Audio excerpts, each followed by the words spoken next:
human rights, he said, are being suffocated by autocrats, crushing opposition because they fear what the truly empowered people would do, and by voices of division and anger who view human rights not as a boon to humanity but as a barrier to power, profit and control they seek. Russia ਵੱਲੋਂ Ukraine ਦੇ ਉੱਤੇ ਹਮਲਾ, ਫਲਸਤੀਨੀ ਮਿਲੀਟੈਂਟਸ ਔਰ ਇਜ਼ਰਾਈਲੀਆਂ ਦੇ ਵਿਚਾਲੇ ਚੱਲ ਰਿਹਾ ਟਕਰਾਅ ਔਰ ਕੋਂਗੋ ਦੀ ਜਿਹੜੀ ਟੈਰੀਟੋਰੀਅਲ ਇੰਟੈਗ੍ਰਿਟੀ ਦੀ ਵਾਇਓਲੇਸ਼ਨ ਹੈ, ਇਹ ਇਸ ਵੇਲੇ 3 ਹੌਟ ਸਪੌਟ ਨੇ। ਇਹ ਗੱਲ ਦੱਸਦੇ ਨੇ ਕਿ ਜਿਹੜੇ ਹਿਊਮਨ ਰਾਈਟ ਨੇ ਉਹ ਸਫੋਕੇਟ ਹੋ ਰਹੇ ਨੇ। ਗਲੋਬਲੀ ਲੁੱਟ ਖਸੁੱਟ ਦਾ ਉਹ ਪੀਰੀਅਡ ਬਣ ਗਿਆ ਕਿ ਜਿੱਥੇ ਪ੍ਰੋਫਿਟ ਜਿਹੜੇ ਨੇ ਉਹ ਸਭ ਤੋਂ ਵੱਡੀ ਗੱਲ ਬਣੀ ਹੋਈ ਹੈ, ਕੋਈ ਇਨਸਾਨੀਅਤ ਦੀ ਗੱਲ ਨਹੀਂ ਹੈ। ਕਿੰਨੇ ਮਿਲੀਅਨ ਜਿਹੜੇ ਨੇ ਉਹ ਰਿਫਿਊਜੀ ਬਣ ਕੇ ਯੂਰਪ 'ਚ ਨੇ, ਕੋਈ ਕਿਤੇ ਗਿਆ ਕੋਈ ਕਿਤੇ ਗਿਆ, ਮਰੇ ਕਿੰਨੇ ਨੇ ਕੋਈ ਟਰੂਥ ਨਹੀਂ ਹੈ। ਦੋਨੋਂ ਪਾਸਿਓਂ ਦਾ ਆਪਣਾ ਪ੍ਰੋਪੇਗੈਂਡਾ, ਪਰ ਇਹਦੇ 'ਚ ਕੋਈ ਸ਼ੱਕ ਨਹੀਂ ਹੈ ਕਿ ਬਹੁਤ ਵੱਡੀ ਗਿਣਤੀ ਦੇ ਵਿੱਚ ਕੈਜੂਅਲਟੀਜ਼ ਦੋਵੇਂ ਪਾਸੇ ਹੋਈਆਂ ਨੇ। ਇੱਕ ਐਡਮਿਨਿਸਟ੍ਰੇਸ਼ਨ ਨੂੰ ਸੂਟ ਕਰਦਾ ਸੀ, ਉਹਨਾਂ ਨੇ ਤੁਹਾਨੂੰ ਧੱਕਾ ਦੇ ਕੇ ਬਲਦੀ ਦੇ ਬੂਥੇ 'ਚ ਧੱਕ ਦਿੱਤਾ। ਅੱਜ ਦੂਸਰਾ ਐਡਮਿਨਿਸਟ੍ਰੇਸ਼ਨ ਆਇਆ, ਉਹਨਾਂ ਨੂੰ ਲੱਗਦਾ ਕਿ ਵੀ ਨਹੀਂ ਇਹ ਲਾਇਬਿਲਿਟੀ ਬਣ ਰਿਹਾ, ਔਰ ਦੂਸਰਾ ਤੁਸੀਂ ਕਹੋ ਜੀ ਗਿਵ ਅਪ ਕਰ ਦਿਓ, ਜਿਹੜੀ ਟੈਰੀਟਰੀ ਉਹਨੇ ਲਈ ਹੈ, ਰਸ਼ੀਆ ਨੇ ਕੰਕਰ ਕੀਤੀ ਹੈ, ਉਹਦੇ ਕੋਲ ਰਹਿਣ ਦਿਓ।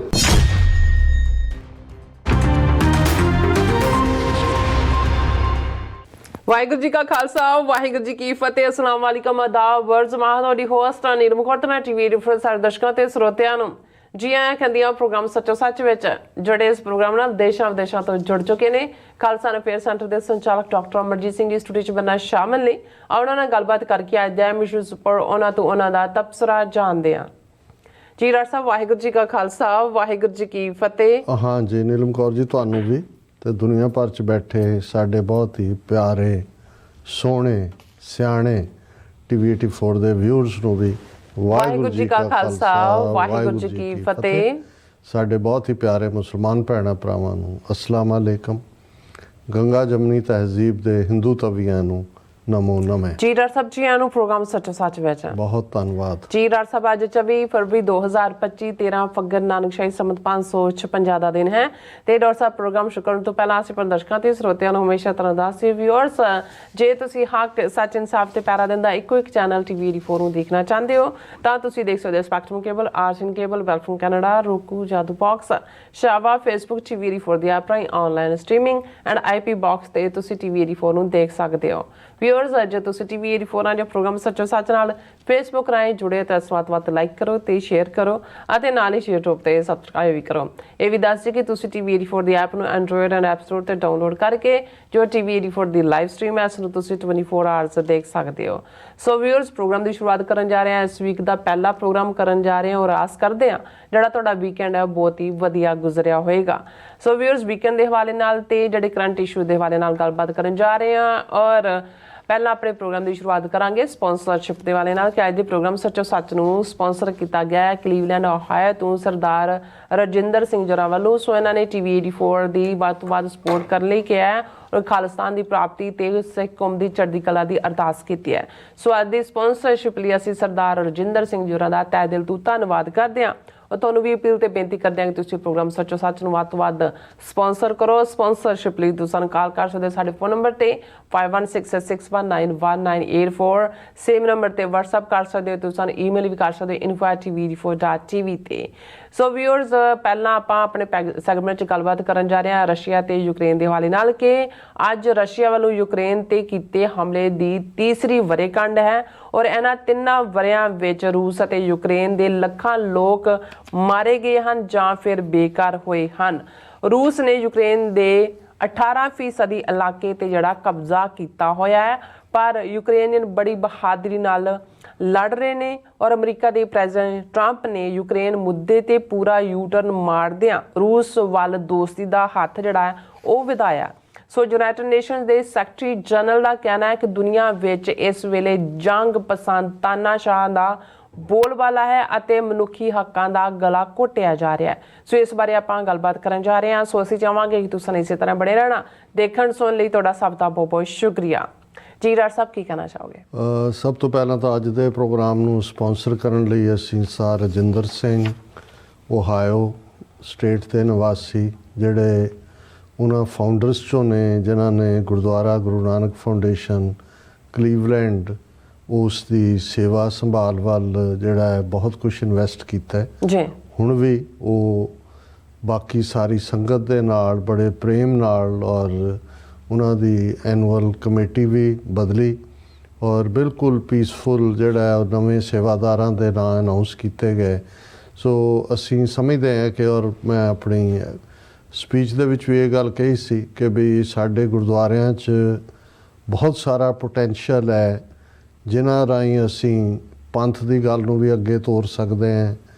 ਹੋਰ ਜਿਹੜੀਆਂ ਲੋੜਾਂ ਨੇ ਜਾਂ ਜਿਹੜੇ ਚੈਲੰਜਸ ਨੇ ਇੱਥੇ ਵਸਦੀ ਕਮਿਊਨਿਟੀ ਨੂੰ, ਔਰ ਇਸ ਗੱਲ ਦੇ ਵਿੱਚ ਵੀ ਕੋਈ ਦੋ ਰਾਵਾਂ ਨਹੀਂ ਨੇ ਕਿ ਬਹੁਤ ਸਾਰੀ એનર્ਜੀ ਔਰ ਤਾਕਤ ਗੁਰਦੁਆਰਾ ਕਮੇਟੀਆਂ ਦੀਆਂ ਚੋਣਾਂ ਦੇ ਵੇਲੇ ਵੋਟਾਂ ਦੇ ਨਾਲ ਤੇ ਫਿਰ ਜਿਹੜੀ ਧਿਰ ਲੂਜ਼ਿੰਗ ਹੁੰਦੀ ਹੈ ਉਹ ਜਾ ਕੇ ਅਦਾਲਤਾਂ ਦਾ ਦਰਵਾਜ਼ਾ ਖੜਕਾਉਂਦੀ ਹੈ ਔਰ ਉਹਦੇ 'ਚ ਫਿਰ ਦੋਵੇਂ ਧਿਰਾਂ ਜਿਹੜੀਆਂ ਨੇ ਉਹ ਲੱਖਾਂ ਡਾਲਰ ਅਦਾਲਤਾਂ 'ਚ ਖਰਚ ਕਰ ਰਹੀਆਂ ਹੁੰਦੀਆਂ ਨੇ। ਔਰ ਉਹਦੇ 'ਚ ਇਹ ਵੀ ਗੱਲ ਦੇ ਵਿੱਚ ਕੋਈ ਜਿਹੜਾ ਹੈ ਉਹ ਸ਼ੱਕ ਸ਼ੁਬਾ ਨਹੀਂ ਹੈ ਕਿ ਜਿੱਥੇ ਪੰਥਕ ਗੱਲ ਹੁੰਦੀ ਹੈ, ਖਾਲਿਸਤਾਨ ਦੀ ਗੱਲ ਹੁੰਦੀ ਹੈ, ਬਹੁਤ ਵਾਰ ਉਹਨਾਂ ਗੁਰਦੁਆਰਿਆਂ 'ਚ ਅਣਦਿਸਦਾ ਹੱਥ ਕਿਤੇ ਨਾ ਕਿਤੇ ਉਹ ਵਿਚਾਲੇ ਜਿਹੜੇ ਨੇ ਉਹਨਾਂ ਦੀ ਹਉਮੈ ਨੂੰ ਪੱਠੇ ਪਾਉਂਦੇ ਆ।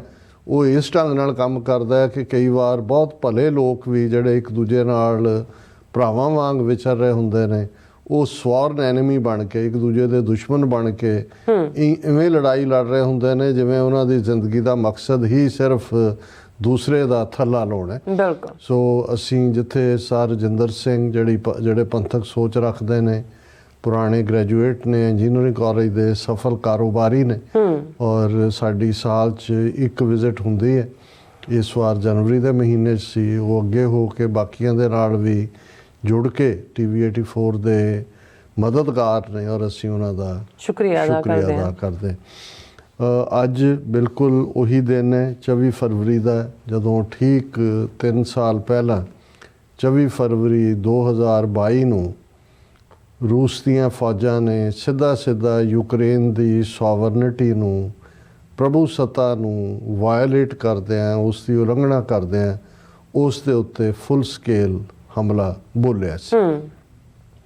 ਬੇਸ਼ੱਕ ਅਸੀਂ ਇਸ ਦਾ ਵੀ ਜ਼ਿਕਰ ਕਰਾਂਗੇ ਕਿ ਰੂਸ ਨੂੰ ਜਿਹੜੀ ਪ੍ਰੋਵੋਕੇਸ਼ਨ ਜਾਂ ਭੜਕਾਹਟ ਹੋਈ ਉਹਦੇ 'ਚ ਅਮਰੀਕਾ ਦੇ ਮਰਜ਼ੀ ਅਨੁਸਾਰ ਹੀ ਕੰਮ ਕਰ ਰਹੇ ਨੈਟੋ ਦਾ ਇੱਕ ਵੱਡਾ ਰੋਲ ਵੀ ਸੀ, ਕਿਉਂਕਿ ਜਦੋਂ 1999-90 ਤੱਕ ਪਹੁੰਚਦੇ ਆ ਸੋਵੀਅਤ ਯੂਨੀਅਨ 15 ਹਿੱਸਿਆਂ ਦੇ ਵਿੱਚ ਵੰਡਿਆ ਜਾਂਦਾ ਹੈ। ਉਸ ਵੇਲੇ ਸੋਵੀਅਤ ਯੂਨੀਅਨ ਦੇ ਪ੍ਰੈਜ਼ੀਡੈਂਟ ਗੋਰਬਾਚੋਵ ਸਨ ਔਰ ਈਸਟਰਨ ਯੂਰਪ, ਪੂਰਬੀ ਯੂਰਪ, ਕਿਉਂਕਿ ਇਸ ਗੱਲ ਦਾ ਧਿਆਨ ਰਿਹਾ ਕਿ ਸੈਕੰਡ ਵਰਲਡ ਵਾਰ ਤੋਂ ਬਾਅਦ ਜਿਹੜੀ ਨਵੀਂ ਮੈਪ ਮੇਕਿੰਗ ਹੋਈ ਉਹਦੇ 'ਚ ਪੂਰਬੀ ਯੂਰਪ ਦੇ ਬਹੁਤ ਸਾਰੇ ਮੁਲਕ ਜਿਹੜੇ ਨੇ ਉਹ ਰਸ਼ੀਆ ਦੇ ਇਨਫਲੂਐਂਸ ਦੇ ਦਾਇਰੇ ਵਿੱਚ ਚਲੇ ਗਏ ਸੀ ਔਰ ਵੈਸਟਰਨ ਯੂਰਪ ਦੇ ਜਿਹੜੇ ਨੇ ਉਹ ਅਮਰੀਕਾ ਦੇ ਪ੍ਰਭਾਵ ਥੱਲੇ ਸੀ। ਜਿਹੜੇ ਈਸਟਰਨ ਯੂਰਪ ਦੇ ਮੁਲਕ, ਜਰਮਨੀ ਤਾਂ 2 ਹਿੱਸਿਆਂ 'ਚ ਵੰਡਿਆ ਗਿਆ ਸੀ, ਬਿਲਕੁਲ ਲਾਈਨ ਖਿੱਚੀ ਗਈ ਜਰਮਨ ਵਾਲ, ਜਿਸ ਨੂੰ ਕਿਸੇ ਵੇਲੇ ਰੀਗਨ ਨੇ ਆਇਰਨ ਕਰਟਨ ਕਿਹਾ ਸੀ ਕਿ ਲੋਹੇ ਦਾ ਪਰਦਾ। ਜਰਮਨ 2 ਹਿੱਸਿਆਂ 'ਚ ਵੰਡਿਆ ਗਿਆ। ਜਿਹੜਾ ਪੂਰਬੀ ਜਰਮਨੀ ਸੀ, ਈਸਟ ਜਰਮਨ, ਇਹ ਸੋਵੀਅਤ ਯੂਨੀਅਨ ਦਾ ਇਨਫਲੂਐਂਸ ਚਲਾ ਗਿਆ ਹੈ। ਇਵੇਂ ਹੀ ਪੋਲੈਂਡ, ਰੋਮਾਨੀਆ, ਚੈਕੋਸਲੋਵਾਕੀਆ ਔਰ ਜਿਹੜੀਆਂ ਬਾਲਟਿਕ ਸਟੇਟਾਂ ਸੀ, ਉਹ ਤਾਂ ਬਾਲਟਿਕ ਸਟੇਟਾਂ ਦਾ ਸਿੱਧਾ ਹੀ ਸੋਵੀਅਤ ਯੂਨੀਅਨ ਨੇ 1930 ਦੇ ਵਿੱਚ ਸਟਾਲਿਨ ਔਰ ਹਿਟਲਰ ਦੇ ਵਿਚਾਲੇ ਪੈਕਟ ਦੇ ਤਹਿਤ ਲੈ ਲਈਆਂ ਸੀ। ਲੇਕਿਨ ਇਹ ਜਿਹੜਾ ਪੋਲੈਂਡ, ਰੋਮਾਨੀਆ ਔਰ ਇਹ ਸਾਰੇ ਖਿੱਤੇ ਨੇ ਔਰ ਉਹਨਾਂ ਦੇ ਵਿੱਚ ਜਿਹੜਾ ਇੱਕ ਵੱਡਾ ਹਿੱਸਾ ਉਹ ਸੋਵੀਅਤ ਯੂਨੀਅਨ ਦੇ ਪ੍ਰਭਾਵ ਥੱਲੇ ਗਿਆ ਔਰ ਵੈਸਟਰਨ ਯੂਰਪ, ਜਿਹਦੇ ਅੱਜ ਜਦੋਂ ਅਸੀਂ ਯੂਰਪੀਅਨ ਯੂਨੀਅਨ ਦੀ ਗੱਲ ਕਰਦੇ ਹਾਂ, ਇਹਨਾਂ ਦੇ ਵਿੱਚ ਬਹੁਤ ਸਾਰੇ ਮੁਲਕ, ਇਹ ਤਾਂ ਨੈਟੋ ਦੀ ਜਿਹੜਾ ਇਹ ਸਟਾਰਟ ਹੀ ਇਸ ਲਈ ਕੀਤਾ ਗਿਆ ਸੀ ਕਿ ਸੋਵੀਅਤ ਯੂਨੀਅਨ ਨੂੰ ਘੇਰਿਆ ਜਾਏ ਔਰ ਉਹਦੇ 'ਚ ਕਾਮਯਾਬ ਵੀ ਰਹੇ। ਇਸ ਲਈ ਜਦੋਂ ਸੋਵੀਅਤ ਯੂਨੀਅਨ ਆਪਣੀ ਉਹਦੇ 15 ਟੁਕੜੇ ਹੋਏ ਤੇ ਉਸ ਦੇ ਨਾਲ ਜਿਹੜੇ ਪੂਰਬੀ ਯੂਰਪ ਦੇ ਜਾਂ ਈਸਟਰਨ ਯੂਰਪ ਦੇ ਮੁਲਕ ਸੋਵੀਅਤ ਇਨਫਲੂਐਂਸ ਥੱਲੇ ਸੀ ਉਹ ਵੀ ਆਜ਼ਾਦ ਹੋਏ। ਇਸ ਲਈ ਈਸਟ ਜਰਮਨ ਔਰ ਵੈਸਟ ਜਰਮਨ ਜਿਹੜੇ ਨੇ ਉਹ ਆਇਰਨ ਕਰਟਨ ਟੁੱਟਿਆ, ਜਰਮਨ ਦੀ ਯੂਨਿਟੀ ਹੋਈ, ਜਰਮਨ ਐਜ਼ ਏ ਮੁਲਕ ਜਿਹੜਾ ਹੈ ਉਹ ਵਾਪਸ ਆਪਣੀ ਗਲੋਰੀ ਵੱਲ ਵਧਣ ਲੱਗਾ। ਫਿਰ ਇਸੇ ਤਰ੍ਹਾਂ ਪੋਲੈਂਡ ਜਿਹੜਾ ਉਹ ਆਜ਼ਾਦ ਹੋਇਆ, ਰੋਮਾਨੀਆ ਆਜ਼ਾਦ ਹੋਇਆ, ਹੰਗਰੀ ਆਜ਼ਾਦ ਹੋਇਆ, ਚੈਕੋਸਲੋਵਾਕੀਆ ਆਜ਼ਾਦ ਹੋਇਆ। ਇਹ ਸਾਰੇ ਈਸਟਰਨ ਯੂਰਪ ਦੇ ਮੁਲਕ ਸੀ। ਪਰ ਉਦੋਂ ਇੱਕ ਅੰਡਰਸਟੈਂਡਿੰਗ ਗੋਰਬਾਚੋਫ ਦੇ ਨਾਲ ਜਿਹੜੀ ਹੋਈ ਅਮਰੀਕਾ ਦੀ, ਔਰ ਸ਼ਾਇਦ ਰਿਟਨ ਦਾ ਵੀ ਹਿੱਸਾ ਹੋਏ ਪਰ ਜ਼ਬਾਨੀ ਕਲਾਮੀ ਇਹ ਜ਼ਰੂਰ ਕਿਹਾ ਗਿਆ ਕਿ ਇਹ ਜਿਹੜੇ ਈਸਟਰਨ ਯੂਰਪ ਦੇ ਮੁਲਕ ਟੁੱਟੇ ਨੇ ਜਾਂ ਦੂਸਰੇ ਨੇ, ਇਹਨਾਂ ਨੂੰ ਨੈਟੋ ਦਾ ਹਿੱਸਾ ਨਹੀਂ ਬਣਾਇਆ ਜਾਏਗਾ। ਨਾਰਥ ਐਟਲਾਂਟਿਕ ਟ੍ਰੀਟੀ ਆਰਗੇਨਾਈਜੇਸ਼ਨ ਜਿਹੜੀ ਇਨਫੈਕਟ ਸੋਵੀਅਤ ਯੂਨੀਅਨ ਨੂੰ ਘੇਰਨ ਲਈ ਸੀ ਜੀ। ਔਰ ਇਹ ਦੋਸ਼ ਜਾਂ ਗੁਨਾਹ ਜਾਂ ਇਸ ਦੇ ਲਈ ਅਮਰੀਕਾ ਔਰ ਨੈਟੋ ਜ਼ਿੰਮੇਵਾਰ ਹੈ ਕਿ ਉਹਨਾਂ ਨੇ ਹੌਲੀ ਹੌਲੀ ਜਿਹੜਾ ਹੈ ਨੈਟੋ ਦਾ ਦਾਇਰਾ ਵਧਾਉਣਾ ਚਾਹਿਆ ਔਰ ਉਹਦੇ 'ਚ ਉਹਨਾਂ ਨੇ ਕੁਝ ਮੁਲਕਾਂ ਨੂੰ ਸ਼ਾਮਲ ਵੀ ਕੀਤਾ ਨੈਟੋ ਦੇ ਵਿੱਚ, ਜਿਹਨਾਂ ਸ਼ਾਇਦ ਪੋਲੈਂਡ ਵੀ ਸ਼ਾਮਲ ਹੈ ਔਰ ਈਵਨ ਜਿਵੇਂ ਫਿਨਲੈਂਡ ਔਰ ਸ਼ਾਇਦ ਸਵਿਸ ਵਰਗੇ ਮੁਲਕ ਜਿਹੜੇ ਹੁਣ ਤੱਕ ਨਿਊਟਰਲ ਸੀ ਉਹ ਵੀ ਉਹਦਾ ਹਿੱਸਾ ਬਣੇ। ਲੇਕਿਨ ਜਦੋਂ ਯੂਕਰੇਨ ਦੇ ਨਾਲ ਰੂਸ ਦਾ ਬਾਰਡਰ ਸਿੱਧੇ ਤੌਰ ਤੇ ਲੱਗਦਾ ਹੈ, ਜਦੋਂ ਰੂਸ ਨੂੰ ਇਹ ਲੱਗਾ ਕਿ ਵੀ ਇਹ ਯੂਕਰੇਨ ਨੂੰ ਵੀ ਮੈਂਬਰਸ਼ਿਪ ਦੇਣ ਵੱਲ ਵੱਧ ਰਹੇ ਨੇ, ਹਾਲਾਂ ਉਹਨਾਂ ਦੀ ਇੱਕ ਵੇਟਿੰਗ ਪ੍ਰੋਸੈਸ ਹੁੰਦੀ ਹੈ, ਸੋ ਰੂਸ ਨੇ ਫਿਰ ਬਿਨਾਂ ਕੋਈ ਪਰਵਾਹ ਕੀਤੇ ਔਰ ਹੋਰ ਵੀ ਇਸ਼ੂ ਚੱਲ ਰਹੇ ਸੀ ਰੂਸ ਦੇ ਖਿਲਾਫ, ਜਦੋਂ ਉਹਨੇ ਜਿਹੜਾ 2016 ਦੇ ਵਿੱਚ ਸ਼ਾਇਦ ਬੈਲਾਰੂਸ ਦੇ ਉੱਤੇ ਆਪਣਾ ਕੰਟਰੋਲ ਜਮਾਇਆ। ਉਸ ਤੋਂ ਪਹਿਲਾਂ ਕ੍ਰੀਮੀਆ ਜਾਂ ਕ੍ਰਾਈਮੀਆ ਵੀ ਉਹਨੂੰ ਕਹਿੰਦੇ ਨੇ, ਉਸ ਨੂੰ ਕੀਤਾ। ਰੂਸ ਦੇ ਉੱਤੇ ਸੈਂਕਸ਼ਨਸ ਲੱਗਦੀਆਂ ਗਈਆਂ, ਸੈਂਕੜਿਆਂ ਦੀ ਗਿਣਤੀ ਦੇ ਵਿੱਚ ਆਰਥਿਕ ਪਾਬੰਦੀਆਂ ਲੱਗੀਆਂ ਹੋਈਆਂ। ਲੇਕਿਨ ਇਹ ਫਾਈਨਲ ਜਿਹਨੂੰ ਕਹੋ ਕਿ ਜੀ ਉਹ last straw on the camel's back, ਕਿ ਊਠ ਦੇ ਉੱਤੇ ਅਖੀਰਲਾ ਤੀਲਾ ਲੱਦਣਾ ਸੀ, ਰੂਸ ਨੇ ਫੁੱਲ ਸਕੇਲ ਅਟੈਕ ਕੀਤਾ। ਔਰ ਇਹਦੇ 'ਚ ਕੋਈ ਸ਼ੱਕ ਨਹੀਂ ਹੈ ਕਿ ਯੂਕਰੇਨ, ਜ਼ੈਲੈਂਸਕੀ ਜਿਹੜਾ ਇੱਕ ਕਾਮੇਡੀਅਨ ਹੈ ਸਾਡੇ ਭਗਵੰਤ ਮਾਨ ਵਾਂਗ, ਉਸ ਤੋਂ ਕੋਈ ਇਹ ਆਸ ਕਰਨੀ ਕਿ ਉਹ ਕੋਈ ਸਟੇਟਸਮੈਨ ਲਾਈਕ ਜਾਂ ਅਦਰਵਾਈਜ਼ ਜਿਹੜਾ ਹੈ ਉਹ ਬਿਹੇਵ ਕਰੇ, ਉਹ ਤਾਂ ਉਦੋਂ ਵੀ ਐਕਸਪੈਕਟਡ ਨਹੀਂ ਸੀ। ਪਰ ਇਹ ਜ਼ਰੂਰ ਕ੍ਰੈਡਿਟ ਜਾਂਦਾ ਕਿਉਂਕਿ ਜ਼ੈਲੈਂਸਕੀ ਤਾਂ ਅਲਟੀਮੇਟਲੀ ਅਮਰੀਕਨ ਖੇਡ ਹੀ ਖੇਡ ਰਿਹਾ ਸੀ ਜਾਂ ਨੈਟੋ ਉਹੀ ਖੇਡ ਰਹੀ ਸੀ ਜੋ ਅਮਰੀਕਾ ਸੀ, ਔਰ ਉਹ ਬਾਈਡਨ ਐਡਮਿਨਿਸਟ੍ਰੇਸ਼ਨ ਦੇ ਵੇਲੇ ਸੀ। ਹੁਣ ਇਹਦੇ 'ਚ ਕੋਈ ਸ਼ੱਕ ਨਹੀਂ ਹੈ ਕਿ ਜਦੋਂ ਟਰੰਪ ਇਹ ਕਹਿੰਦੇ ਨੇ ਕਿ ਵੀ ਜੇ ਮੈਂ ਪ੍ਰੈਜ਼ੀਡੈਂਟ ਹੁੰਦਾ ਤੇ ਇਹ ਵਾਰ ਨਹੀਂ ਸੀ ਹੋਣੀ, ਇਹ ਗੱਲ ਸ਼ਾਇਦ ਗਲਤ ਨਹੀਂ ਹੈ। ਲੇਕਿਨ ਜਦੋਂ ਇੱਕ ਕਿਸੇ ਮੁਲਕ ਦੀ ਪ੍ਰੈਸਟੀਜ ਜੁੜ ਜਾਂਦੀ ਹੈ ਔਰ ਜਿਨ੍ਹਾਂ ਨੂੰ ਤੁਸੀਂ ਮੋਹਰੇ ਕਰਕੇ ਆਪਣੀ ਖੇਡ ਖੇਡਣੀ ਚਾਹੀ, ਉਹਨਾਂ ਦੇ ਲੱਖਾਂ ਲੋਕ ਬੇਘਰੇ, ਕਿੰਨੇ ਮਿਲੀਅਨ ਜਿਹੜੇ ਨੇ ਉਹ ਰਿਫਿਊਜੀ ਬਣ ਕੇ ਯੂਰਪ 'ਚ ਨੇ, ਕੋਈ ਕਿਤੇ ਗਿਆ, ਮਰੇ ਕਿੰਨੇ ਨੇ, ਕੋਈ ਟਰੂਥ ਨਹੀਂ ਹੈ। ਦੋਨੋਂ ਪਾਸਿਓਂ ਦਾ ਆਪਣਾ ਪ੍ਰੋਪੇਗੈਂਡਾ, ਪਰ ਇਹਦੇ 'ਚ ਕੋਈ ਸ਼ੱਕ ਨਹੀਂ ਹੈ ਕਿ ਬਹੁਤ ਵੱਡੀ ਗਿਣਤੀ ਦੇ ਵਿੱਚ ਕੈਜੂਅਲਟੀਜ਼ ਦੋਵੇਂ ਪਾਸੇ ਹੋਈਆਂ ਨੇ। ਔਰ ਰਸ਼ੀਆ ਦੇ ਵਿੱਚ ਵੀ ਇਸ ਲੈਵਲ ਤੇ ਹੋਈਆਂ ਹੋਣਗੀਆਂ ਕਿ ਜੇ ਨਾਰਥ ਕੋਰੀਅਨ ਸੋਲਜਰਸ ਨੂੰ ਲੜਨ ਦੇ ਲਈ ਉਹ ਕਹਿੰਦੇ ਨੇ ਮਰਸਨਰੀ ਬਣ ਕੇ ਉਹਨਾਂ ਦੇ ਆਏ ਨੇ, ਇੰਡੀਆ ਦੇ 100 ਤੋਂ ਜ਼ਿਆਦਾ ਜਿਹੜੇ ਨੇ ਅੱਜ ਵੀ ਜਿਨ੍ਹਾਂ ਦੀ ਫਿਗਰ ਆਉਂਦੀ ਹੈ ਜਿਹੜੇ ਸਰਵ ਕਰ ਰਹੇ ਨੇ, ਆਲਰੇਡੀ ਮਰ ਵੀ ਚੁੱਕੇ ਨੇ। ਇਸੇ ਤਰ੍ਹਾਂ ਹੋਰ ਵੀ ਨੇ। ਜੇ ਮਰਸਨਰੀ ਤੁਹਾਨੂੰ ਭਰਤੀ ਕਰਨ ਦੀ ਲੋੜ ਪੈਂਦੀ ਹੈ, ਇਹਦਾ ਮਤਲਬ ਹੈ ਵੀ ਤੁਸੀਂ ਆਪਣਾ ਕਾਡਰ ਵੀ ਕਾਫੀ ਗਵਾਇਆ ਹੋਇਆ। ਬਿਲਕੁਲ। ਔਰ ਇਸ 'ਚ ਹਾਲਾਂ 3 ਸਾਲ ਦੀ ਜਦੋਂ ਅਸੀਂ ਗੱਲ ਕਰਦੇ ਹਾਂ, ਮੈਨੂੰ ਵੀ ਇਹ ਨਹੀਂ ਸੀ ਲੱਗਦਾ ਕਿ ਵੀ ਯੂਕਰੇਨ ਰੈਜ਼ਿਸਟ ਕਰ ਪਾਏਗਾ ਕਿਉਂਕਿ ਰੂਸ ਬਹੁਤ ਵੱਡੀ ਪਾਵਰ ਸੀ ਤੇ ਯੂਕਰੇਨ ਤਾਂ ਹਾਲਾਂ ਯੂਕਰੇਨ ਦਾ ਇਸ ਵੇਲੇ ਇਹਨਾਂ 3 ਸਾਲਾਂ 'ਚ 18% ਏਰੀਆ ਜਿਹੜਾ ਉਹ ਰਸ਼ੀਆ ਨੇ ਹਥਿਆਇਆ। ਪਰ ਉਹ ਮੋਸਟਲੀ ਈਸਟਰਨ ਯੂਕਰੇਨ ਦਾ ਉਹ ਰੀਜਨ ਹੈ ਜਿੱਥੇ ਜ਼ਿਆਦਾ ਰਸ਼ੀਅਨ ਬੋਲਣ ਵਾਲੇ ਲੋਕ ਰਹਿੰਦੇ ਨੇ। ਔਰ ਇੱਕ ਹੋਰ ਲੜਾਈ ਜਿਹੜੇ ਅਸੀਂ ਅਲਟੀਮੇਟਲੀ ਰੀਸੋਰਸਿਸ ਦੀ ਦੇਖੀ, ਔਰ ਅੱਜ ਜਦੋਂ ਇਹ ਆਇਆ ਕਿ ਜੀ ਡੀਲ ਸਟ੍ਰਾਈਕ ਹੋ ਗਈ ਯੂਕਰੇਨ ਔਰ ਅਮਰੀਕਾ ਦੇ ਵਿਚਾਲੇ, ਔਰ ਜਿਹੜੇ ਰੇਅਰ ਮਿਨਰਲ ਜਿਹੜਾ ਅਮਰੀਕਾ ਮੰਗਦਾ ਸੀ, ਟਰੰਪ ਕਹਿੰਦਾ ਸੀ ਦਿਓ, ਉਹ 50% ਤੋਂ ਜ਼ਿਆਦਾ ਦੇਣ ਨੂੰ ਤਿਆਰ ਨੇ। ਹੁਣ ਟਰੰਪ ਕਹਿੰਦਾ ਜੀ ਜਿਹੜੇ ਅਸੀਂ ਤੁਹਾਨੂੰ ਇੰਨੇ ਬਿਲੀਅਨ, ਉਹ 300 ਬਿਲੀਅਨ ਕਹਿ ਰਿਹਾ ਸੀ, ਉਹਨੂੰ ਫਿਰ ਕਰੈਕਟ ਕੀਤਾ ਉਹਨੇ ਜ਼ੈਲੈਂਸਕੀ ਦੂਜੇ ਨੇ ਕਿ 118 ਬਿਲੀਅਨ ਆਇਆ। ਉਹ ਕਹਿੰਦਾ ਜੀ ਉਹਦਾ ਸਾਨੂੰ ਜਿਹੜਾ ਉਹ ਅਫਜ਼ਾਨਾ ਦਿਓ, ਔਰ ਉਹਦਾ ਆਇਆ ਕਿ ਉਹਦੇ ਥੱਲੇ ਜਿਹੜੇ ਰੇਅਰ ਜਿਨ੍ਹਾਂ ਨੂੰ ਅਰਥ ਮਿਨਰਲ ਕਹਿੰਦੇ ਨੇ, ਉਹਨਾਂ 'ਚ ਬਹੁਤ ਸਾਰੀ ਡੀਟੇਲ ਹੈ, ਮੈਂ ਡੀਟੇਲ 'ਚ ਨਹੀਂ ਜਾਵਾਂਗਾ ਵੀ ਕੀ ਕਿਹੜਾ ਉਹਦੇ 'ਚ ਜਿਹੜਾ ਯੂਕਰੇਨ 'ਚ ਪਾਇਆ ਜਾਂਦਾ। ਹਾਲਾਂ ਜਿਹੜਾ 18% ਏਰੀਆ ਰੂਸ ਨੇ ਦੱਬਿਆ ਯੂਕਰੇਨ ਦਾ, ਉਹਦੇ 'ਚ ਵੀ ਰੇਅਰ ਮਿਨਰਲ ਵਾਲਾ ਏਰੀਆ ਪਲੱਸ ਵੱਡੀਆਂ ਕੋਲ ਮਾਈਨਸ ਔਰ ਦੂਸਰੀਆਂ ਵੀ ਨੇ। ਸੋ ਕੁੱਲ ਮਿਲਾ ਕੇ ਜੇ ਦੁਨੀਆ ਦੇ ਵਿੱਚ ਇਸ ਦੌੜ ਨੂੰ ਦੇਖੀਏ ਤੇ ਇਹ ਅਲਟੀਮੇਟਲੀ ਰੀਸੋਰਸਿਸ ਤੇ ਜ਼ੋਰਾਵਰਾਂ ਦਾ 2700 ਹੁੰਦਾ ਹੈ। ਤੁਸੀਂ ਲੱਖ ਹਿਊਮਨ ਰਾਈਟਸ ਦੀ ਗੱਲ ਕਰੋ, ਲੱਖ UN ਚਾਰਟਰ ਦੀ ਗੱਲ ਕਰੋ, ਲੱਖ ਮੁਲਕਾਂ ਦੀ ਸੋਵਰਨਿਟੀ ਦੀ ਗੱਲ ਕਰੋ, ਔਰ ਇਹੀ ਗੱਲ ਐਂਟੋਨੀਓ ਜਿਹੜਾ ਗੁਟਰੇਸ ਸੈਕਟਰੀ ਜਨਰਲ UN ਦੀ ਅੱਜ ਸਟੇਟਮੈਂਟ ਹੈ, ਕਿਉਂਕਿ ਅੱਜ ਹੀ ਹਿਊਮਨ ਰਾਈਟਸ ਕਾਉਂਸਲ ਦਾ ਸੈਸ਼ਨ ਵੀ ਸ਼ੁਰੂ ਹੋਇਆ ਔਰ ਉਹਦੀ ਓਪਨਿੰਗ ਤਕਰੀਰ ਹੈ, ਉਹਨੂੰ ਵੀ ਮੈਂ ਡਿਸਕਸ ਕਰਾਂਗਾ। ਪਰ ਪਹਿਲਾਂ ਇਸ ਯੂਕਰੇਨ ਵਾਰ ਦੇ ਹਵਾਲੇ ਨਾਲ 3 ਸਾਲ ਤੋਂ ਯੂਕਰੇਨ ਨੇ ਇਹਦੇ 'ਚ ਕੋਈ ਸ਼ੱਕ ਨਹੀਂ ਹੈ ਕਿ ਅਮਰੀਕਾ ਦੇ ਜਨਰਲ, ਅਮਰੀਕਾ ਦਾ ਮਟੀਰੀਅਲ, ਨੈਟੋ ਦੇ ਜਨਰਲ, ਡਰੋਨਸ ਦੂਸਰੇ ਤੀਸਰੇ ਸਾਰਾ ਇਹਨਾਂ ਦਾ ਹੈ। ਪਰ ਇਹ ਲੜਾਈ ਤਾਂ ਯੂਕਰੇਨ ਦੀ ਨਹੀਂ ਸੀ। ਯੂਕਰੇਨ ਨੂੰ ਪੁਸ਼ ਕੀਤਾ ਗਿਆ ਇਸ ਪਾਸੇ, ਔਰ ਐਨ ਹੁਣ ਜਦੋਂ ਗੱਲ ਉੱਥੇ ਪਹੁੰਚ ਗਈ, ਇਹਦੇ 'ਚ ਕੋਈ ਸ਼ੱਕ ਨਹੀਂ ਹੈ ਕਿ ਇਹਦੇ 'ਚ ਕੋਈ ਵਿਨਰ ਤਾਂ ਨਹੀਂ ਹੈ। ਇਹ ਲੱਗਦਾ ਸੀ ਕਿ ਰੂਸ ਦੇ ਸਾਹਮਣੇ ਤਾਂ ਯੂਕਰੇਨ ਕੁਝ ਮਹੀਨੇ ਵੀ ਨਹੀਂ ਖੜੇਗਾ, ਲੇਕਿਨ ਜਿਵੇਂ ਯੂਕਰੇਨ ਦੇ ਲੋਕ, ਉਹਨਾਂ ਦੇ ਫਿਲਮੀ ਦੁਨੀਆ ਦੇ ਲੋਕਾਂ ਤੋਂ ਲੈ ਕੇ ਉਹਨਾਂ ਦੇ ਵਪਾਰੀ, ਉਹਨਾਂ ਦੇ ਮਜ਼ਦੂਰ, ਉਹਨਾਂ ਦੇ ਕਿਸਾਨ, ਉਹ ਆਪਣੀ ਆਜ਼ਾਦੀ ਲਈ ਖੜੇ ਨੇ, ਲੜੇ ਨੇ ਔਰ ਲੜ ਰਹੇ ਨੇ, ਅੜ ਰਹੇ ਨੇ।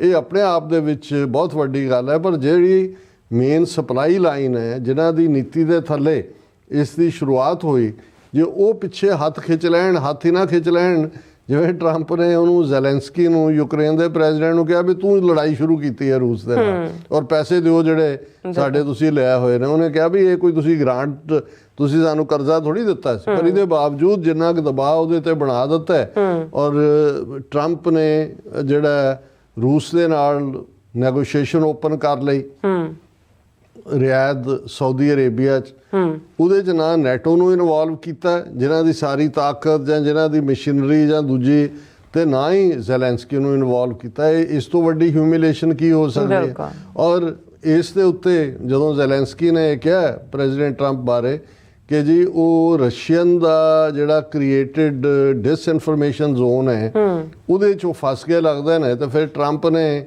ਜਿਹੜੀ ਵੀ ਗਾਲ ਕੱਢੀ ਜਾ ਸਕਦੀ ਹੈ ਡਿਪਲੋਮੇਸੀ ਦੀ ਲੈਂਗੁਏਜ ਨਹੀਂ, ਪੋਲੀਟੀਕਲ ਦੀ ਲੈਂਗੁਏਜ ਦੇ ਵਿੱਚ, ਉਹਨਾਂ ਨੇ ਕਿਹਾ ਤੂੰ ਤਾਂ ਲੋਕਾਂ ਦਾ ਇਲੈਕਟਡ ਹੀ ਨਹੀਂ ਹੈ, ਤੇਰੀ ਤਾਂ ਚੋਣਾਂ ਡਿਊ ਨੇ, ਤੂੰ ਅਨਕਨਸਟੀਟਿਊਸ਼ਨਲ ਹੈ, ਤੂੰ ਪਾਸੇ ਹੋ, ਇੱਥੋਂ ਨਿਕਲ, ਤੈਨੂੰ ਕੌਣ ਉੱਥੇ ਪੁੱਛਦਾ ਹੈ, ਤੂੰ ਜੰਗ ਸ਼ੁਰੂ ਕੀਤੀ।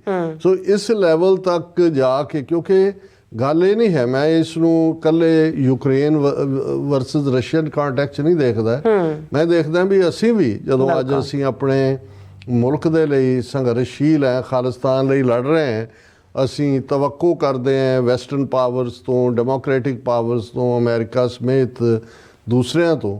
ਤੇ ਇਹ ਜੇ ਯੂਕਰੇਨ ਦਾ ਹਾਲ ਦੇਖੀਏ ਤੇ ਫਿਰ ਅਗੇਨ ਉਸ ਪਾਸੇ ਵੱਲ ਹੀ ਧਿਆਨ ਜਾਂਦਾ ਹੈ ਕਿ ਵੀ ਤੁਸੀਂ ਕੇਸ ਦੇ ਉੱਤੇ ਇਤਬਾਰ ਕਰ ਸਕਦੇ ਹੋ। ਵੀ ਅੱਜ ਇੱਕ ਐਡਮਿਨਿਸਟ੍ਰੇਸ਼ਨ ਨੂੰ ਸੂਟ ਕਰਦਾ ਸੀ, ਉਹਨਾਂ ਨੇ ਤੁਹਾਨੂੰ ਧੱਕਾ ਦੇ ਕੇ ਬਲਦੀ ਦੇ ਬੂਥੇ 'ਚ ਧੱਕ ਦਿੱਤਾ ਹੈ। ਅੱਜ ਦੂਸਰਾ ਐਡਮਿਨਿਸਟ੍ਰੇਸ਼ਨ ਆਇਆ, ਉਹਨਾਂ ਨੂੰ ਲੱਗਦਾ ਕਿ ਵੀ ਨਹੀਂ ਇਹ ਲਾਇਬਿਲਿਟੀ ਬਣ ਰਿਹਾ, ਔਰ ਦੂਸਰਾ ਤੁਸੀਂ ਕਹੋ ਜੀ ਸਭ ਕੁਝ ਹੈ ਔਰ ਤੁਸੀਂ ਕਹੋ ਜੀ ਆ ਆਪਣੇ ਅੱਧਾ ਜਿਹੜੇ ਨੇ ਮਿਨਰਲ ਸਾਡੇ ਹਵਾਲੇ ਕਰੋ 50% ਔਰ ਅਸੀਂ ਸਮਝੌਤਾ ਕਰਾਂਗੇ, ਤੁਸੀਂ ਸਾਡੇ ਮਗਰ ਤੁਰੋ ਔਰ ਗਿਵ ਅਪ ਕਰ ਦਿਓ, ਜਿਹੜੀ ਟੈਰੀਟਰੀ ਉਹਨੇ ਲਈ ਹੈ, ਰਸ਼ੀਆ ਨੇ ਕੰਕਰ ਕੀਤੀ ਹੈ, ਉਹਦੇ ਕੋਲ ਰਹਿਣ ਦਿਓ ਔਰ ਅੱਗੋਂ ਲਈ ਪ੍ਰੋਮਿਸ ਕਰਨ ਨੂੰ ਤਿਆਰ ਨੇ ਕਿ ਜੀ ਉਹਨੂੰ ਨੈਟੋ ਦਾ ਮੈਂਬਰ ਨਹੀਂ ਬਣਾਇਆ ਜਾਏਗਾ। ਤੇ ਨੈਟੋ ਦਾ ਵੀ ਜਿਹੜਾ ਜਲੂਸ ਟਰੰਪ ਨੇ ਕੱਢਿਆ, ਜਿਸ ਕਿਸਮ ਦਾ ਉਹਨੇ ਇਹਨਾਂ ਨੂੰ ਬਿਲਕੁਲ ਬਾਹਰ ਹੀ ਰੱਖ ਦਿੱਤਾ ਸਾਰੀ ਪ੍ਰੋਸੈਸ 'ਚੋਂ।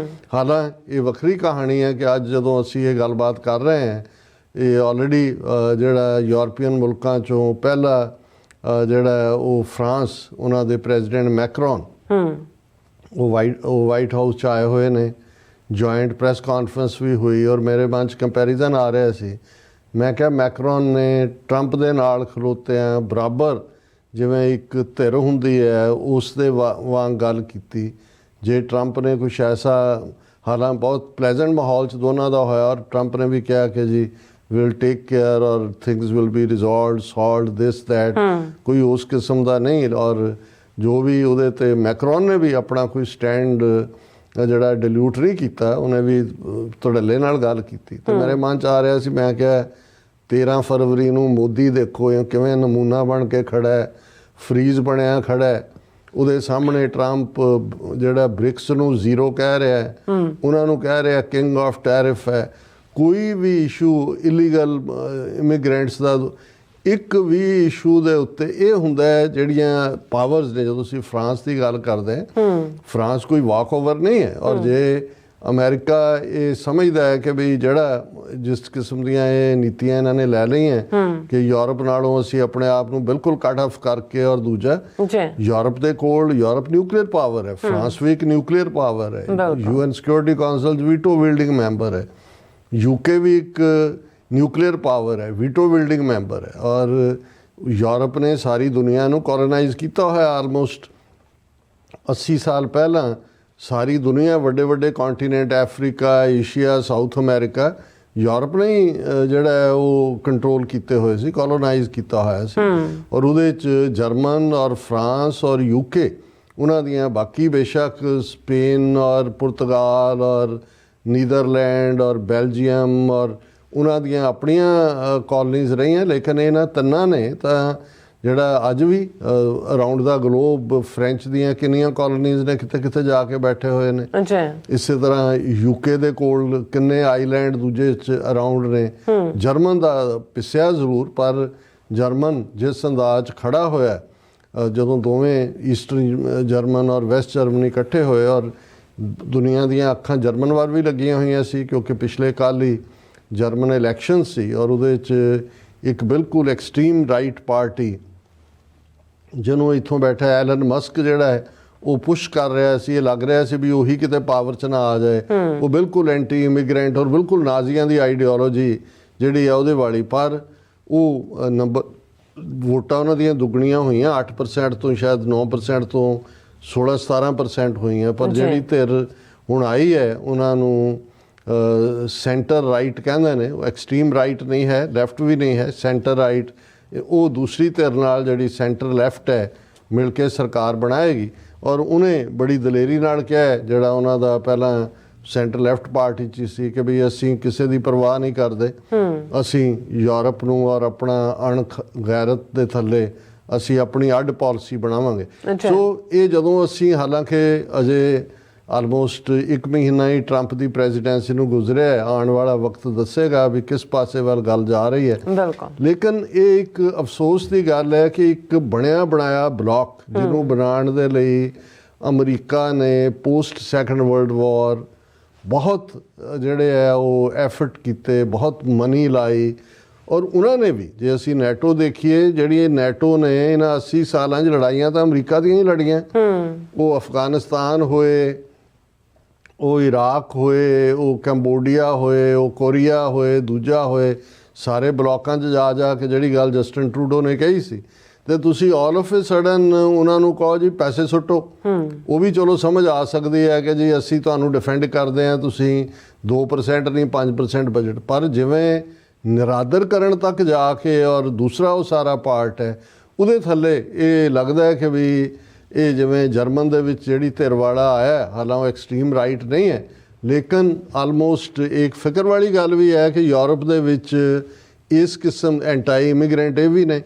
ਸੋ ਇਸ ਕਿਸਮ ਦਾ ਵਰਤਾਰਾ ਵਰਤ ਰਿਹਾ। ਸੋ ਇਹਨਾਂ ਦੇ ਚੱਲਦੇ ਆ, ਹਾਲਾਂ ਫ੍ਰੈਂਚ ਪ੍ਰੈਜ਼ੀਡੈਂਟ ਦੀ ਵਿਜ਼ਿਟ ਨੂੰ ਪੋਜ਼ਿਟਿਵਲੀ ਦੇਖਿਆ ਜਾ ਰਿਹਾ, ਪਰ ਇਸ ਵੇਲੇ ਸਾਈਮਲਟੇਨੀਅਸਲੀ ਕਈ ਕੁਝ ਵਾਪਰ ਰਿਹਾ ਸੀ। ਇੱਕ ਪਾਸੇ ਤੀਸਰੀ ਵਰ੍ਹੇਗੰਢ ਹੋਣ ਕਰਕੇ ਯੂਰਪ ਦੇ ਲੀਡਰਾਂ ਨੇ ਵੀ ਇਸ ਗੱਲ ਨੂੰ ਯਕੀਨੀ ਬਣਾਇਆ ਕਿ ਉਹ ਕੀਵ ਗਏ ਔਰ ਯੂਕਰੇਨ ਦੇ ਨਾਲ ਸੋਲੀਡੈਰਿਟੀ ਦਿਖਾਈ। ਇਵਨ ਜਸਟਿਨ ਟਰੂਡੋ ਕੈਨੇਡਾ ਤੋਂ ਫਲਾਈ ਕਰਕੇ ਯੂਕਰੇਨ ਕੀਵ ਜਾ ਕੇ ਉਹਨਾਂ ਨੇ ਆਪਣੀ ਜਿਹੜਾ ਹੈ ਉਹ ਸਪੋਰਟ ਦਿਖਾਈ। ਦੂਸਰੇ ਪਾਸੇ ਯੂਨਾਈਟਿਡ ਨੇਸ਼ਨਸ ਜਨਰਲ ਅਸੈਂਬਲੀ ਦੇ ਵਿੱਚ ਵੀ ਰੈਜ਼ੋਲੂਸ਼ਨ ਲਿਆਂਦਾ ਗਿਆ ਜਿਹਦੇ 'ਚ ਰਸ਼ੀਆ ਨੂੰ ਕੰਡੈਮ ਕੀਤਾ ਗਿਆ ਹਮਲਾਵਰ ਦੇ ਤੌਰ 'ਤੇ। ਹਾਲਾਂ ਇਸ ਵਾਰ ਜਿਹੜੀ ਹਮਾਇਤ ਹੈ ਉਸ ਲੈਵਲ ਦੀ ਨਹੀਂ ਹੈ ਕਿ 193 ਮੈਂਬਰ UN ਦੇ ਨੇ, ਔਰ ਜਦੋਂ ਇਹ ਮਤਾ ਹੈ, ਅਮਰੀਕਾ ਦਾ ਬਹੁਤ ਪ੍ਰੈਸ਼ਰ ਸੀ ਯੂਕਰੇਨ 'ਤੇ ਇਸ ਮਤੇ ਨੂੰ ਵਿਦਡਰਾ ਕਰੋ, ਜਿਹੜਾ ਉਹ ਨਹੀਂ ਮੰਨਿਆ ਯੂਕਰੇਨ। ਔਰ ਇਹ ਜਦੋਂ ਸਬਜੈਕਟ ਟੂ ਵੋਟ ਹੋਇਆ ਤੇ 93 ਵੋਟਾਂ ਦੇ ਜਿਹੜੀਆਂ ਨੇ ਹੱਕ 'ਚ ਪਈਆਂ, 18 ਵਿਰੋਧ 'ਚ ਪਈਆਂ, 65 ਜਿਹੜੀਆਂ ਨੇ ਐਬਸਟੈਂਸ਼ਨਸ ਨੇ, ਕਿ 65 ਜਿਹੜੇ ਨੇ ਉਹ ਗੈਰ ਹਾਜ਼ਰ ਹੈ। ਸੋ ਮਤਾ ਤਾਂ ਪਾਸ ਹੋ ਗਿਆ ਕਿਉਂਕਿ 93 ਵਰਸਸ 18, ਲੇਕਿਨ ਇਹ ਜਿਹੜੀਆਂ 65 ਐਬਸਟੈਂਸ਼ਨਸ ਨੇ, ਇਹ ਜਿਹੜਾ ਇਸ ਵਾਰ ਜ਼ਿਆਦਾ ਜਿਹੜੇ ਮੁਲਕ ਨੇ ਉਹਨਾਂ ਨੇ ਨਾ ਹਾਂ 'ਚ ਪਾਈ ਨਾ ਨਾ 'ਚ ਪਾਏ, ਆਪਣੇ ਆਪ ਨੂੰ ਗੈਰ ਹਾਜ਼ਰ ਕੀਤਾ ਕਿਉਂਕਿ ਟਰੰਪ ਦੀ ਤਲਵਾਰ ਸਿਰ ਤੇ ਲਟਕ ਰਹੀ ਹੈ। ਕਿਉਂਕਿ ਪਿਛਲੀ ਵਾਰੀ ਜਦੋਂ ਪਿਛਲੇ ਸਾਲ ਇਹ ਮਤਾ ਸੀ ਤੇ 140 ਮੁਲਕਾਂ ਨੇ ਰੂਸ ਨੂੰ ਹਮਲਾਵਰ ਦੇ ਤੌਰ ਤੇ ਐਲਾਨਦਿਆਂ ਉਸ ਨੂੰ ਜਿਹੜਾ ਕੰਡੈਮ ਕੀਤਾ ਸੀ। ਇਸ ਵਾਰ ਇਹ ਗਿਣਤੀ ਘਟੀ ਹੈ। ਇਹਦਾ ਮਤਲਬ ਟਰੰਪ ਦਾ ਡਰ ਜਿਹੜਾ ਉਹ ਛਾਇਆ ਹੋਇਆ ਔਰ ਇਸ ਸਾਰੇ ਦੇ ਵਿੱਚ ਰਾਦਰ ਅਮਰੀਕਾ ਨੇ ਪੈਰਲਲ ਰੈਜ਼ੋਲੂਸ਼ਨ UN ਦੇ ਵਿੱਚ ਦਿੱਤਾ ਹੈ।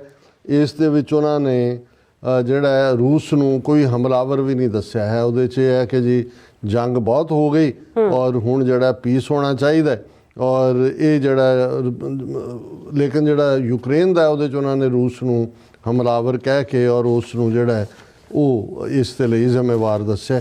ਔਰ ਇਹਨਾਂ ਹਾਲਾਤਾਂ ਦੇ ਚੱਲਦੇ ਆ ਕਿਉਂਕਿ ਗੱਲ ਯੂਕਰੇਨ ਦੀ ਹੋਏ ਮਿਡਲ ਈਸਟ ਦੇ ਹਵਾਲੇ ਨਾਲ ਅਸੀਂ ਦੇਖਦੇ ਹਾਂ ਵੀ ਗਜ਼ਾ ਦੇ ਵਿੱਚ ਕਿਵੇਂ ਬੇਸ਼ੱਕ ਫਸਟ ਫੇਜ਼ ਜਿਹੜਾ ਹੌਸਟੇਜਸ ਔਰ ਪ੍ਰਿਜ਼ਨਰਸ ਦਾ ਐਕਸਚੇਂਜ ਦਾ ਉਹ ਪੂਰਾ ਹੋਇਆ, ਪਰ ਅਗਲੇ ਸਟੈਪ ਵੱਲ ਜਾਣ ਤੋਂ ਪਹਿਲਾਂ ਨੈਤਨਯਾਹੂ ਨੂੰ ਆਲਰੇਡੀ ਥਾਪੀ ਮਿਲ ਗਈ ਹੋਈ ਹੈ ਟਰੰਪ ਦੀ, ਤੇ ਉਹ ਜਿਹੜਾ ਉੱਥੇ ਦੁਬਾਰਾ ਜਿਹੜੀ ਰੀਕਨਸਟਰਕਸ਼ਨ ਹੋਣੀ ਹੈ ਜੋ ਗਜ਼ਾ ਦੇ ਵਿੱਚ ਤਬਾਹੀ ਹੋਈ ਹੈ, ਇੱਕ ਅੰਦਾਜ਼ੇ ਮੁਤਾਬਕ ਆਲਮੋਸਟ $40 ਬਿਲੀਅਨ ਦੇ ਕਰੀਬ ਦਾ ਜਿਹੜਾ ਉਹ ਸਾਰਾ ਇਨਫਰਾਸਟ੍ਰਕਚਰ ਡਿਸਟਰੋਏ ਕੀਤਾ ਤੇ ਇੰਨੇ ਹੀ ਚਾਹੀਦੇ ਨੇ ਉਹਨੂੰ ਰੀਬਿਲਡ ਕਰਨ ਲਈ, ਜਿਹਦੇ ਲਈ ਅਰਬ ਮੁਲਕ ਜਿਹੜੇ ਨੇ ਉਹ ਲੱਕ ਬੰਨ੍ਹ ਕੇ ਤੁਰੇ ਨੇ। ਪਰ ਜੇ ਨੀਤੀ ਇਹ ਹੈ, ਮੈਨੂੰ ਨਹੀਂ ਲੱਗਦਾ ਕਿ ਵੀ ਇਹਨੇ ਨੈਤਨਯਾਹੂ ਨੇ ਉੱਥੇ ਉਹਨਾਂ ਨੂੰ ਆਬਾਦ ਹੋਣ ਦੇਣਾ। ਆਨੇ ਬਹਾਨੇ ਹਮਾਸ ਦੇ ਖਿਲਾਫ ਜੰਗ ਕਿਸੇ ਵੇਲੇ ਵੀ ਜਿਹੜੀ ਹੈ ਉਹ ਓਪਨਲੀ ਫੇਰ ਉਹੀ ਬੰਬਾਰਡਮੈਂਟ ਔਰ ਦੂਜਾ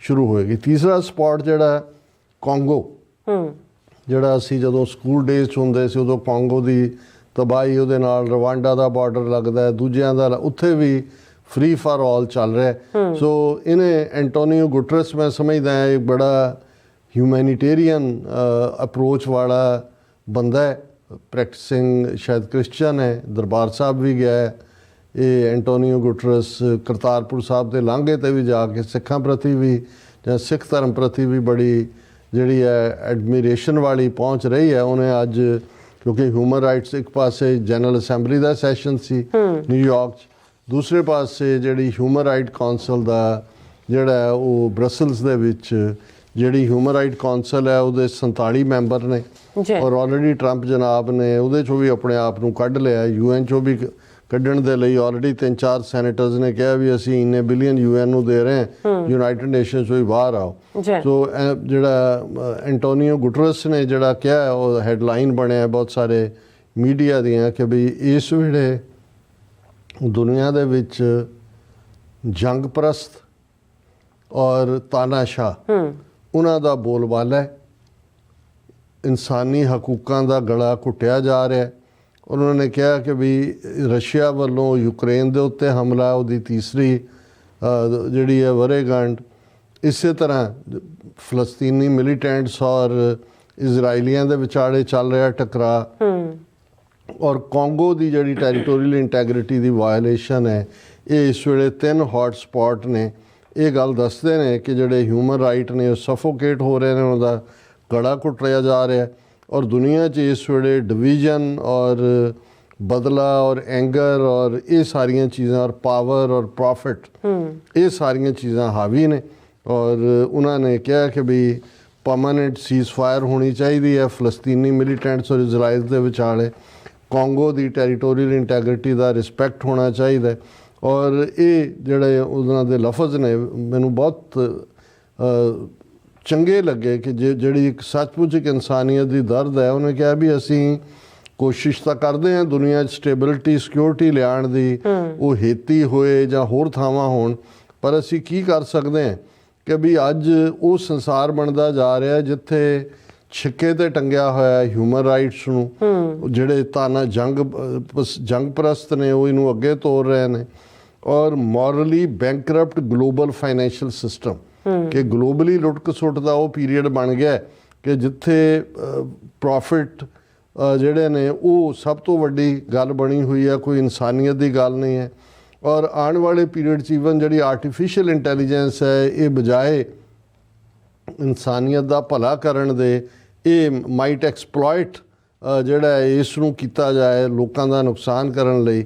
ਔਰ ਉਹ ਲੋਕ ਜਿਹੜੇ ਹੂ ਸੀਕ ਟੂ ਡਿਮਨਾਈਜ਼ ਮਾਈਗ੍ਰੈਂਟਸ ਔਰ ਰੈਸਟ੍ਰਿਕਟ ਵੂਮਨਸ ਰਾਈਟਸ, ਕਿ ਇੱਕ ਪਾਸੇ ਉਹ ਨੇ ਜਿਨ੍ਹਾਂ ਨੇ ਮਾਈਗ੍ਰੈਂਟਸ ਨੂੰ ਜਾਂ ਇਲੀਗਲ, ਤਾਂ ਦੂਜਾ ਜਿਵੇਂ ਉਹ ਇਵੇਂ ਟਰੀਟ ਕਰ ਰਹੇ ਨੇ ਜਿਵੇਂ ਉਹ ਇਨਸਾਨ ਹੀ ਨਹੀਂ ਹੁੰਦੇ, ਪਤਾ ਨਹੀਂ ਉਹਨਾਂ ਨੂੰ ਇਵੇਂ ਤੁਸੀਂ ਜਾਨਵਰ ਨਾਲ ਵੀ ਟਰੀਟ ਨਹੀਂ ਕਰਦੇ। ਔਰ ਬਿਲਕੁਲ ਉਹਨੇ ਸੈਂਟੀਮੈਂਟਸ ਦਾ ਇਹੀ ਕਿਹਾ ਔਰ ਐਗਜ਼ੈਕਟ ਕਿਹਾ, human rights he said are being suffocated by autocrats crushing opposition because they fear what the truly empowered people would do, and by voices of division and anger who view human rights not as a boon to humanity but as a barrier to power, profit and control they seek। ਕਿ ਅੱਜ ਦੁਨੀਆ 'ਚ ਬਹੁਤ ਤਾਕਤ ਉਹਨਾਂ ਦੇ ਕੋਲ ਹੈ ਜਿਹੜੇ ਪਾਵਰ ਗ੍ਰੈਬ ਕਰਦੇ ਨੇ, ਹਰ ਚੀਜ਼ 'ਚੋਂ ਫਾਇਦਾ ਲੱਭ ਰਹੇ ਨੇ, ਪ੍ਰੋਫਿਟ ਕੱਢਦੇ ਨੇ ਔਰ ਟੋਟਲ ਕੰਟਰੋਲ ਹੈ। ਔਰ ਇਸ ਲਈ ਚਾਰ ਚੁਫੇਰੇ ਜਿਹੜਾ ਇੱਕ ਡਰ ਦਾ ਔਰ ਉਹ ਮਾਹੌਲ ਬਣਿਆ ਜਿਹਦੇ 'ਚ ਕਿ ਇਨਸਾਨੀ ਹੱਕ ਸਫੋਕੇਟ ਹੋ ਰਹੇ ਨੇ, ਉਹਨਾਂ ਦਾ ਗਲਾ ਘੁੱਟਿਆ ਜਾ ਰਿਹਾ। ਅਸੀਂ ਬੈਠ ਕੇ ਗੱਲ ਕਰ ਸਕਦੇ ਹਾਂ, ਅਰਦਾਸ ਕਰ ਸਕਦੇ ਹਾਂ ਬਿਲਕੁਲ ਰੱਬ ਦੇ ਕੋਲ, ਕਿਉਂਕਿ ਜਿਹੜੀ ਪੀੜ ਹੈ, ਦੇਖੋ ਜੇ ਅਸੀਂ ਬਤੌਰੇ ਹਿਊਮਨ ਬੀਇੰਗ ਸੋਚਦੇ, ਠੀਕ ਹੈ ਇੱਕ ਵੱਡਾ ਹਿੱਸਾ ਰੋਟੀ ਕੱਪੜਾ ਮਕਾਨ ਆਪਣੀ ਦੁਨੀਆ, ਮੈਨੂੰ ਤਾਂ ਨਹੀਂ ਨਾ ਕੁਛ ਹੋਇਆ, ਦੂਸਰੇ ਦੇ ਹੋਇਆ, ਲੇਕਿਨ ਇਹ ਗੱਲ ਯਾਦ ਰੱਖੀਏ ਕਬੀਰ ਸਾਹਿਬ ਨੇ ਰੂਹਾਨੀ ਸੁਨੇਹਾ ਦਿੱਤਾ ਹੋਇਆ ਕਿ ਜੋ ਪੜੋਸੀ ਕੇ ਹੁਆ ਤੂੰ ਆਪਣੇ ਹੀ ਜਾਣ, ਕਿ ਜਿਹੜਾ ਗੁਆਂਢੀ ਦੇ ਨਾਲ ਹੋਇਆ ਉਹ ਤੁਹਾਡੇ, ਅਸੀਂ ਉਸ ਚੋਂ ਗੁਜ਼ਰੇ ਹੋਏ ਆ 80ਵਿਆਂ 90ਵਿਆਂ 'ਚ, ਉਹੀ ਝੂਠੇ ਪੁਲਿਸ ਮੁਕਾਬਲੇ, ਉਹ ਟਾਰਚਰ, ਉਹ ਇਨਸਾਨੀ ਹੱਕਾਂ ਦੀ ਜਿਹੜੀ ਹੈ ਖਿਲਾਫ ਵਰਜ਼ੀ। ਤੇ ਦੁਨੀਆ ਦੇ ਕਿਸੇ ਵੀ ਹਿੱਸੇ 'ਚ ਜਦੋਂ ਇਹ ਹੁੰਦਾ ਹੈ, ਮਾਰਟਨ ਲੂਥਰ ਕਿੰਗ ਦੇ ਇਹ ਅਲਫਾਜ਼ ਬੜੇ ਅਹਿਮ ਨੇ ਜਿਹਦੇ 'ਚ ਉਹਨੇ ਕਿਹਾ ਕਿ injustice anywhere is the threat to justice everywhere, ਕਿ ਜਦੋਂ ਅਨਿਆਂ ਕਿਤੇ ਵੀ ਹੁੰਦਾ ਹੈ ਤੇ ਇਹਦਾ ਮਤਲਬ ਹੈ ਵੀ ਕਿਤੇ ਵੀ ਜਿੱਥੇ ਰੂਲ ਆਫ ਦਾ ਲਾਅ ਹੈ ਉਹਨੂੰ ਵੀ ਇਹ ਸਮਝਣਾ ਚਾਹੀਦਾ ਵੀ ਇਹ ਸਾਨੂੰ ਵੀ ਥ੍ਰੈਟ ਹੈ। ਪਰ ਅੱਜ ਤਾਂ ਉਹ ਜ਼ੋਰਾਵਰਾਂ ਦਾ 27ਵੀਂ 100 ਵਾਲੀ ਗੱਲ ਹੈ। ਤੁਸੀਂ ਜਿਹੜੀਆਂ ਇੰਸਟੀਟਿਊਸ਼ਨਸ ਮਾੜੀਆਂ ਮੋਟੀਆਂ ਇੱਕ ਡਰ ਖੌਫ ਕੰਟਰੋਲ ਦੂਜਾ ਸੀ, ਉਹਨਾਂ ਦੀਆਂ ਵੀ ਧੱਜੀਆਂ ਉੱਡ ਰਹੀਆਂ ਨੇ ਔਰ ਇਹ ਸੰਸਾਰ ਕਿੱਧਰ ਨੂੰ ਜਾਏਗਾ ਪਤਾ ਨਹੀਂ ਹੈ। ਲੇਕਿਨ ਇਹਦੇ 'ਚ ਕੋਈ ਸ਼ੱਕ ਨਹੀਂ ਹੈ ਕਿ ਇਸ ਵੇਲੇ ਚਾਰ ਚਫੇਰੇ, ਇੱਕ ਸ਼ੱਕ, ਇੱਕ ਆਪ ਹੁਦਰਾਪਨ ਔਰ ਮਾਈਟ ਇਜ਼ ਰਾਈਟ, ਹਾਂਜੀ ਉਸ ਦਾ ਜਿਹੜਾ ਜ਼ਮਾਨਾ ਉਹ ਨਜ਼ਰ ਆ ਰਿਹਾ। ਔਰ ਇਹ ਜਿਹੜਾ ਅਮਰੀਕਾ ਦੇ ਐਂਗਲ, ਅਮਰੀਕਾ ਸਾਡਾ ਮੁਲਕ ਹੈ, ਅਸੀਂ ਇੱਥੇ ਆ ਕੇ ਆਪਣੀ freedom of expression, pursuit of happiness, ਇਹ ਸਾਰੇ ਗੋਲ ਇੱਕ ਡ੍ਰੀਮ ਲੈਂਡ ਰਿਹਾ ਦੁਨੀਆ ਭਰ ਦੇ ਲੋਕਾਂ ਦਾ। ਪਰ ਅੱਜ ਜੇ ਅਮਰੀਕਾ ਉਸ ਸਾਰੇ ਕ੍ਰੀਏਟਡ ਉਸ ਨੈਟਵਰਕ ਨੂੰ ਜਿਹਦੇ 'ਚ UN ਕ੍ਰੀਏਟ ਹੋਈ, ਇੰਟਰਨੈਸ਼ਨਲ ਬਾਡੀਜ਼ ਹੋਈਆਂ, ਸੇਫਟੀ ਹੋਈ, ਹਿਊਮਨ ਰਾਈਟਸ ਤਾਂ ਅਮਰੀਕਾ ਦਾ ਫੋਰਟੇ ਰਿਹਾ। ਤੇ ਜੇ ਅੱਜ ਉਹੀ ਜਿਹੜਾ ਹੈ ਉਸ ਦੇ ਹੀ ਚੀਥੜੇ ਉੱਡ ਰਹੇ ਨੇ ਤੇ ਬਾਕੀ ਤਾਂ ਫਿਰ ਉਹ ਪੁਤਿਨ ਹੈ ਕਿ ਮੋਦੀ ਹੈ ਕਿ ਨੈਤਨਯਾਹੂ ਹੈ ਕਿ ਕੋਂਗੋ ਜਾਂ ਰਵਾਂਡਾ 'ਚ ਬੈਠੇ ਜਿਹੜੇ ਨੇ ਆਟੋਕ੍ਰੈਟ ਨੇ, ਉਹਨਾਂ ਦੇ ਲਈ ਤਾਂ ਫਿਰ ਖੁੱਲੀ ਛੁੱਟੀ ਹੈ ਕਿ ਭਾਈ ਉਹ ਜੋ ਮਰਜ਼ੀ ਕਰਨ। ਜੀ ਡਾਕਟਰ ਸਾਹਿਬ ਤੁਹਾਡਾ ਬਹੁਤ ਬਹੁਤ ਸ਼ੁਕਰੀਆ। ਸੋ ਥਲੇ ਨੇ ਬ੍ਰੇਕ ਤੇ ਆਉਣ ਤੋਂ ਪਹਿਲਾਂ ਅਸੀਂ ਦਰਸ਼ਕਾਂ ਦੇ ਸਰੋਤਿਆਂ ਨੂੰ ਅਪੀਲ ਤੇ ਬੇਨਤੀ ਕਰਦੀ ਹੈ, ਵਿਊਅਰਸ ਜਿਸ ਤਰ੍ਹਾਂ ਤੁਸੀਂ ਜਾਣਦੇ ਹੋ ਕਿ TV 84 ਇੱਕ ਪੰਥਕ ਚੈਨਲ ਹੈ। TV 84 ਦੀ ਚੜ੍ਹਦੀ ਕਲਾ ਲਈ ਵੱਧ ਤੋਂ ਵੱਧ ਡੋਨੇਟ ਕਰੋ। ਡੋਨੇਟ ਕਰਨ ਲਈ ਸਾਡੀ ਵੈਬਸਾਈਟ TV84.tv ਤੇ ਜਾ ਕੇ ਪੇਪਲ ਦੀ ਵਰਤੋਂ ਕਰਕੇ ਵਨ ਟਾਈਮ ਡੋਨੇਟ ਕਰ ਸਕਦੇ ਹੋ, ਮੰਥਲੀ ਡੋਨੇਟ ਵੀ ਕਰ ਸਕਦੇ ਹੋ। ਤੁਸੀਂ TV 84 ਦੇ ਨਾਮ ਤੇ ਚੈੱਕ ਬਣਾ ਕੇ ਸਾਨੂੰ ਮੇਲ ਵੀ ਕਰ ਸਕਦੇ ਹੋ ਸਾਡੇ ਇਸ ਪਤੇ ਤੇ 36-01 37th Avenue, Long Island City, New York 11101 USA, ਜਾਂ ਫਿਰ ਤੁਸੀਂ ਸਾਨੂੰ ਫੋਨ ਰਾਹੀਂ ਵੀ ਸੰਪਰਕ ਕਰ ਸਕਦੇ ਹੋ 5166619184। ਤੁਸੀਂ ਸਾਨੂੰ ਈਮੇਲ ਵੀ ਕਰ ਸਕਦੇ ਹੋ info@tv84.tv ਤੇ। ਅਸੀਂ ਤੁਹਾਡੇ ਤਹਿ ਦਿਲ ਤੋਂ ਸ਼ੁਕਰਗੁਜ਼ਾਰ ਹੋਵਾਂਗੇ। ਇਸ ਵਕਤ ਲੈਣੇ ਬ੍ਰੇਕ। ਵਿਊਅਰਸ ਤੁਸੀਂ ਸਾਡੇ ਨਾਲ ਇਸ ਤਰ੍ਹਾਂ ਬਣੇ ਰਹਿਣਾ। ਮਿਲਦੇ ਹਾਂ ਛੋਟੇ ਜਿਹੇ ਬ੍ਰੇਕ ਤੋਂ ਬਾਅਦ।